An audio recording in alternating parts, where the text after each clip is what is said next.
여러분 상상해 보세요.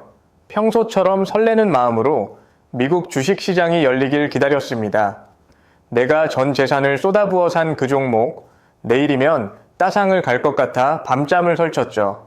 그런데 다음날 아침 계좌를 열어본 당신은 비명을 지를지도 모릅니다. 주식은 온데간데였고 내가 원하지도 않은 가격에 팔려나간 뒤 정체 모를 현금만 덩그러니 남아있거든요. 에오, 나 판 적 없는데? 비밀번호 유출됐나? 해킹인가? 아닙니다. 해킹이 아니에요.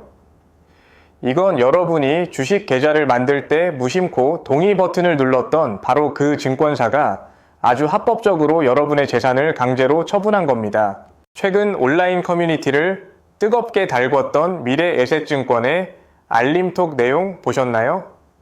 이슈에 따라 보유 주식이 강제 매각될 수도 있습니다. 이 짧은 한 문장이 여러분의 수억 원대 자산을 한순간에 강제 현금화 시켜버릴 수 있다는 사실 알고 계셨나요? 아니, 내 돈 주고 산 주식을 지들이 뭔데 팔아? 이거 공산당 아니야? 라고 화가 나실 겁니다. 맞습니다. 상식적으로 말이 안 되죠? 하지만 금융의 세계, 특히 해외 주식의 세계에서는 이 상식 밖의 일이 매일같이 벌어지고 있습니다. 오늘 영상은 조금 길 겁니다. 1시간이 넘을지도 몰라요. 하지만 장담컨대 여러분이 해외 주식에 100만 원이라도 넣으셨다면 이 영상을 끝까지 보지 않았을 때 치러야 할 대가는 수천만 원이 될 수도 있습니다.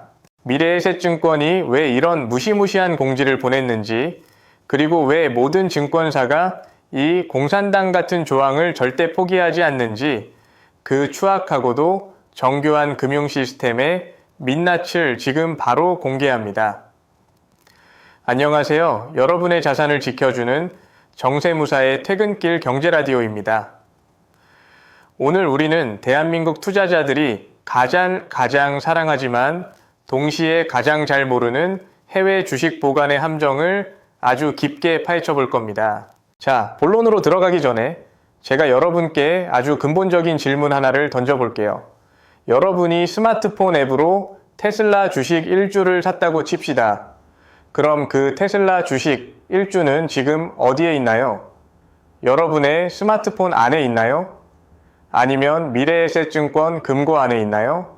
정답은 그 어디에도 여러분의 이름으로 된 주식은 없다입니다. 충격적이시죠? 아니, 내 계좌에 숫자 찍혀 있는데 무슨 소리야? 라고 하시겠지만 이게 해외 주식의 가장 무서운 점이에요. 우리가 국내 주식, 예를 들어 삼성전자를 사면 시스템이 비교적 단순합니다. 나, 증권사, 그리고 한국예탁결제원으로 이어지죠. 예탁결제원 장부에 이 주식은 홍길동 거임이라고 딱 적혀 있습니다. 그런데 해외 주식은 달라요. 단계가 훨씬 복잡해집니다. 내가 주문을 넣으면 국내 증권사가 주문을 받고 그 주문을 현지 브로커인 미국 증권사에게 전달합니다. 그리고 그 주식은 미국의 예탁기관인 DTC에 보관되는데 중요한 건 여기서 이름이 홍길동이 아니라는 거예요. 한국예탁결제원의 이름으로 보관되거나 심지어는 현지 보관은행의 이름으로 뭉뚱그려 보관됩니다. 이걸 금융용어로 중층 보관 구조라고 부릅니다. 쉽게 비유해 볼까요? 여러분이 해외 직구를 했다고 생각해 보세요. 배송 대행지를 꼈습니다. 물건은 배대지 창고에 도착했어요. 창고 주인 입장에서는 그 물건이 홍길동 건지 김철수 건지 관심 없습니다. 그냥 한국에서 온 배송 대행 업체 A의 물건이라고만 인식하죠. 자, 여기서 문제가 발생합니다. 만약 현지에서 전쟁이 나거나 그 창고가 폐쇄되거나 혹은 현지 법이 바뀌어서 한국 업체 A의 물건은 다 내다버려 라고 명령하면 어떻게 될까요? 배송 대행 업체인 국내 증권사는 여러분의 의사와 상관없이 물건을 처분해야만 합니다. 왜냐하면 현지 시스템에서 주인은 여러분이 아니라 업체로 등록되어 있으니까요. 여러분, 이게 바로 강제 매각이라는 무시무시한 단어가 등장하는 배경입니다. 증권사가 여러분의 돈을 뺏고 싶어서가 아니라 자기들도 현지 시스템에서 살아남으려면 어쩔 수 없이 팔아야 하는 상황이 온다는 거죠. 그럼 도대체 어떤 이슈가 터졌을 때 내 소중한 주식을 강제로 팔아치우는 걸까요? 단순히 상장 폐지될 때만 파는 걸까요? 아닙니다. 여러분이 상상도 못한 이유들이 줄줄이 대기하고 있습니다. 첫 번째는 상장 폐지와 티커 변경의 공포입니다. 여러분이 산 주식이 미국 시장에서 상장 폐지된다고 가정해 봅시다. 국내 주식은 상장 폐지돼도 적리매매 기간이 있고 그 이후에도 종이 주권으로라도 남죠? 하지만 해외 주식은 다릅니다. 현지 거래소에서 퇴출당하는 순간 그 주식은 전산상으로 미화가 된 데이터가 됩니다. 특히 미국 주식은 상장 폐지 후 장외 시장인 OTC로 넘어가는 경우가 많은데 우리나라 증권사들 중 상당수가 이 OTC 거래를 지원하지 않습니다. 지원하지 않는다는 건 무슨 뜻일까요? 여러분의 계좌에는 주식이 떠 있지만 팔 수도 없고 살 수도 없는 유령 상태가 된다는 겁니다. 이때 증권사는 결단을 내립니다. 이게 완전히 전산에서 사라지기 전에 지금이라도 장외 가격으로 팔아서 고객님 계좌에 현금이라도 꽂아주자. 이게 바로 여러분이 보신 약관 속 강제 매각의 첫 번째 정체입니다. 두 번째는 더 무서운 건데 바로 현지 금융당국의 명령입니다. 최근 러시아 우크라이나 전쟁 기억하시나요? 당시 러시아 관련 ETF나 주식을 들고 있던 분들 날벼락을 맞았습니다. 미국 정부가 러시아 기업 주식 거래 금지라고 때려버리니까 미국의 예탁기관에서 한국으로 주식을 보내주는 길을 끊어버렸어요. 이때 증권사는 선택권이 없습니다. 현지에서 이 주식은 이제 범죄 자금과 연결됐으니 동결하거나 처분해 라고 명령하면 한국의 증권사는 그저 예, 알겠습니다 하고 팔아야 합니다. 안 그러면 그 증권사 전체가 미국 시장에서 퇴출당할 수도 있거든요. 여러분 한 명의 주식을 지키려다 미래에셋이나 삼성증권 전체가 망할 수는 없으니까요. 냉정하지만 이게 글로벌 금융의 역학관계입니다. 세 번째는 통신 문제 및 권리공지 지연입니다. 이미지 속 3번 항목 보셨나요?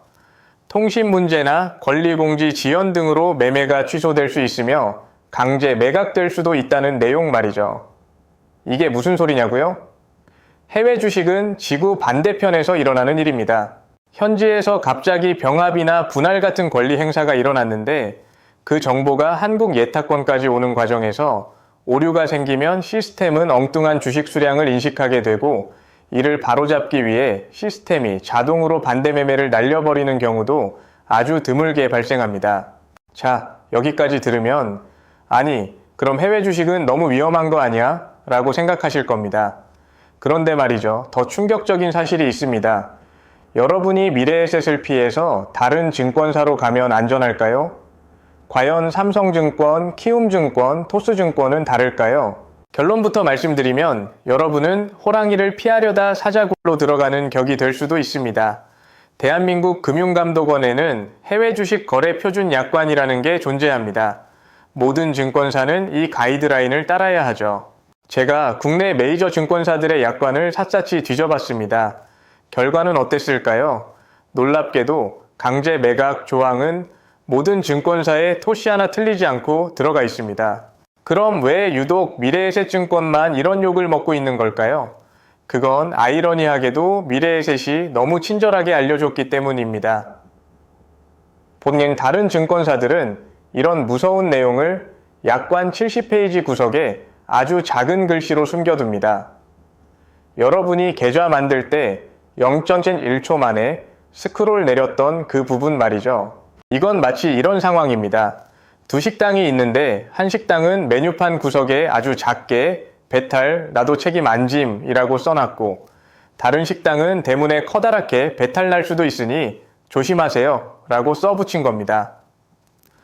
사람들은 후자를 보고 도망가지만 실제로는 두 식당 모두 같은 재료를 쓰고 있다는 게 비극인 거죠. 그렇다면 우리는 이 거대한 금융 시스템의 횡포 앞에 무기력하게 당하고만 있어야 할까요? 아닙니다. 내 소중한 주식이 어느 날 갑자기 현금으로 변해버리는 걸 막을 방법은 분명히 존재합니다. 제가 제안하는 강제 매각 회피 3단계 전략, 이건 꼭 기억하셔야 합니다. 1단계, 강제 매각에 먹잇감이 되는 종목을 원천 차단하세요. 모든 주식이 강제 매각의 대상이 되는 건 아닙니다. 여러분이 애플, 마이크로소프트, 엔비디아 같은 우량주를 들고 있다면 사실 이런 공지는 남의 나라 이야기일 가능성이 99%입니다. 강제 매각이 일어나는 주 타겟은 바로 동전주와 장외 거래 종목입니다. 2단계 증권사 공지사항에서 키워드를 필터링하는 습관을 기르세요. 앞으로 알림톡이나 앱 공지에서 딱 3단어만 기억하세요. 권리 업무, 티컷 변경, 상장 폐지. 이 단어들이 보이면 즉시 고객센터에 전화해야 합니다. 여러분이 미리 전화를 해서 확인한 기록이 있다면 나중에 정말 부당하게 매각되었을 때 보상을 요구할 수 있는 강력한 법적 근거가 됩니다. 3단계 최악의 상황에서는 금융감독원이라는 카드를 꺼내세요. 만약 내 주식이 정말 부당하게 증권사의 과실이나 일방적인 판단으로 강제 매각되었다면 증권사와 직접 싸우지 마세요. 바로 금융감독원의 민원센터로 가십시오. 매각 과정에서 적절한 사전 통지가 있었는지, 매각 가격이 시장가와 현저히 차등이 없었는지를 집중적으로 따져야 합니다. 금융감독원이 개입하는 순간 증권사의 태도는 180도 달라집니다. 내 돈인데 왜 니들이 마음대로 해? 여기 공산당이야? 영상 초반에 우리가 던졌던 이 질문으로 다시 돌아와 봅시다. 이제는 답을 내릴 수 있습니다. 역설적이게도 이곳은 가장 차가운 자본주의의 정점이기 때문에 이런 일이 벌어집니다. 해외 주식시장이라는 거대한 카지노에서 증권사는 그저 시스템을 연결해 줄 뿐이며 시스템이 삐걱거리면 언제든 여러분을 버릴 수 있다는 게 금융의 민낯입니다. 미래에셋을 피한다고 해결될 문제가 아닙니다. 우리가 피해야 할 것은 특정 증권사가 아니라 내가 투자하는 시스템에 대한 무지입니다. 오늘 이 긴 영상을 끝까지 보신 여러분은 이미 대한민국 1%의 지식을 갖추셨습니다.